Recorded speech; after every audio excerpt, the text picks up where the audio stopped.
정부 발표에 큰손 뭉칫돈 몰렸다 이례적 급등한 종목들. 보험주의 상승세가 가파르다. 이들은 주가 순자산 비율 1배 미만인 저 PBR주다. 금융당국이 저 PBR 주가 몸값을 높이도록 유도하겠다고 밝히자 기관 외국인 등 큰 손의 자금이 이곳으로 몰리고 있다. 전문가들은 주주환원 가능성이 높은 종목에 선별적으로 투자해야 한다고 조언한다. 이일 한국거래소에 따르면 지난 24일부터 전날까지 코스피 보험 지수는 21.74% 급등했다. 코스피 업종 지수 가운데 수익률 1위를 차지했다. 같은 기간 코스피 상승률도 크게 웃돌았다. 이 기간 기관과 외국인 투자자는 각각 코스피 보험에 속한 종목을 1,566억 원, 940억 원 순매수했다. 개인은 2,000억 원 이상 팔아치웠다. 보험주 급등세 두드러져. 흥국화재, 일주일 새 51% 급등. 개별 종목으로 봐도 상승세는 두드러진다. 이 기간 흥국화재는 51.74% 올랐다. 코스피 상장사 중 수익률 3위다.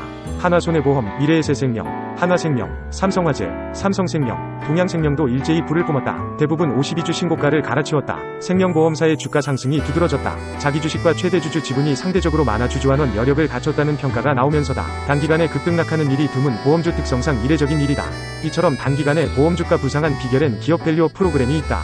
보험주가 급등하기 시작한 24일 금융당국은 기업 밸류업 프로그램을 도입을 결정했다. 코리아 디스카운트 해소를 위해서다. 이 프로그램에는 상장사의 이사회가 스스로 PBR, 자기자본이익 비율 등 기업 가치가 저평가된 이유를 분석해 대응 전략을 수립하고 이를 투자자들에게 적극 설명 소통하는 것을 지원하는 방안이 담길 예정이다. 최상목 경제부총리 겸 기획재정부 장관은 이달 중 기업 밸류업 프로그램의 구체적인 방안을 발표하겠다고 밝혔다. 저평가를 판단할 기준으로는 PBR 등이 사용될 전망이다.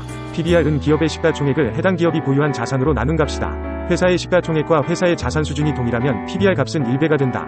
PBR 값이 1보다 작은 경우 회사가 보유한 자산에 비해 시가총액이 작다는 뜻으로 실제 가치에 비해 주가가 저평가됐다는 뜻이다. 국내 상장사의 PBR은 세계 최저 수준이다. 그 중에서도 보험주 PBR은 바닥을 기고 있다. 현대차증권에 따르면 지난달 말 기준 은행 업종 PBR은 0.3배, 생명보험은 0.2배, 손해보험은 0.4배다. 모두 1배에 미치지 못한다. 이미연 신한투자증권연구원은 인구구조의 한계로 보험사 성장성은 제한적이라며 새로운 국제회계 기준 도입 후 해약환급금준비금 적립으로 주주환원 기대감도 약화해 보험주 PBR이 낮은 상황이라고 짚었다. 정책 수혜 가능성 큰 종목 위주로 옥석 가려야. 전문가들은 이제 옥석을 가려 투자해야 한다고 조언한다. PBR이 낮다고 무작정 진입하는 것이 아니라 정책 수혜 가능성이 크고 주주환원 의지가 있는 기업에 투자해야 한다는 뜻이다. 안영준 하나증권연구원은 주주환원 확대 여력과 의지가 높은 기업이 이번 정책의 혜택을 볼 가능성이 크다며 주주환원 여력은 자사주 비중, 자본 실적 안정성으로 판단할 수 있으며 주주환원 의지는 최대 주주 지분율로 가늠할 수 있다고 말했다. 하나증권은 삼성화재를 주간 선호 종목으로 꼽았다. 안 연구원은 삼성화재는 보험사 가운데 실적과 자본 안정성이 가장 우수하다며 신계약 보험 계약 마진을 확보해 실적 성장, 배당 증가가 예상된다고 말했다. 목표가는 30만원을 유지했다. 신한투자증권은 메리츠금융지주를 보험 업종 내 토픽로 꼽았다. 저 PBR주는 아니지만 주주 친화 정책을 꾸준히 펼치고 있다는 점에서다. 메리츠금융지주는 2017년부터 지난해까지 총 5,602억 원의 자사주를 매입 소각했다. 메리츠증권은 2022년 주주환원율 50%를 공언하는 등 국내 금융사 중 가장 선진화된 주주환원 정책을 펴고 있다. 하나증권이 2일 LX 하우시스에 대해 투자 의견 매수를 유지하고 목표 주가를 기존 9만원에서 55,000원으로 대폭 하향 조정했다. 아파트 가격이 하락하면서 매매 거래량이 감소하는 상황을 실적 추정치에 반영한 영향이다. 김승준 하나증권 연구원은 LX 하우시스의 지난해 4분기 매출액은 8,827억 원, 영업이익 89억 원을 기록하며 시장 기대치를 하회했다라며 영업이익은 기대치 하회 이유는 건축자재 부문에서 해외 재고 처리 등 비용 반영이 있었기 때문으로 보인다고 했다. 이어 실적 발표와 동시에 현금 배당 공시도 나왔다라며 보통주 DPS 1,700원, 우선주 1,750원이다. 배당 금액은 약 170억 원 수준으로 2023년 당기순이익 기준으로 배당 성향 약 30% 수준이다. LX 하우시스는 2009년 상장한 이래 매년 배당금을 지급했다. 올해도 유사한 배당 성향을 기대해 볼 수 있다라고 했다. 김 연구원은 LX 하우시스의 올해 매출액을 3조 5천억 원, 영업이익을 1,046억 원으로 추정한다라며 건축자재 부문의 매출액이 다소 감소할 것으로 추정했다.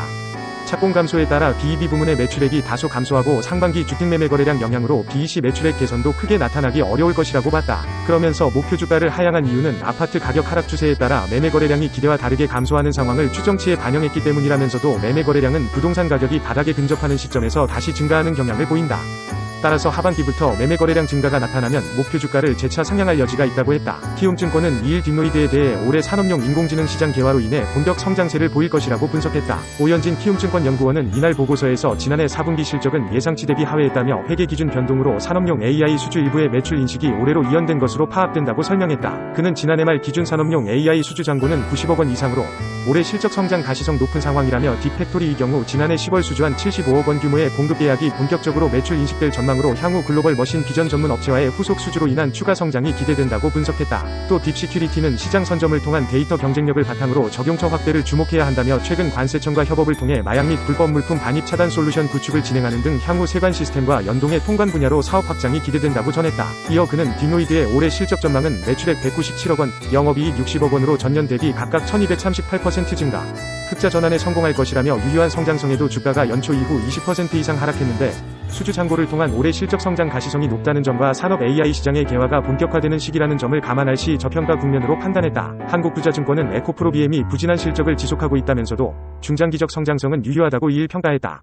이익 감소에 따른 추가적인 주가 하락은 제한적일 것으로 봤다. 투자 의견 매수, 목표 주가 32만 원을 유지했다. 에코프로비엠의 지난해 4분기 예상 매출액은 전분기 대비 30% 감소한 1조 2,600억 원이다. 같은 기간 영업적자는 538억 원을 기록할 것으로 봤다. 시장 컨센서스를 하회한다. 물량이 24% 감소하고 가격이 추가 하락한 것을 반영했다. 김정환 한국투자증권연구원은 수출입 데이터에 따르면 오창과 포항 지역의 양극재 수출량은 전분기 대비 각각 49%, 37% 감소했다며 특히 오창이 월별 수출량 감소가 컸다고 말했다. 부진한 실적을 예상하면서도 중장기적 성장성은 여전하다는 평가다.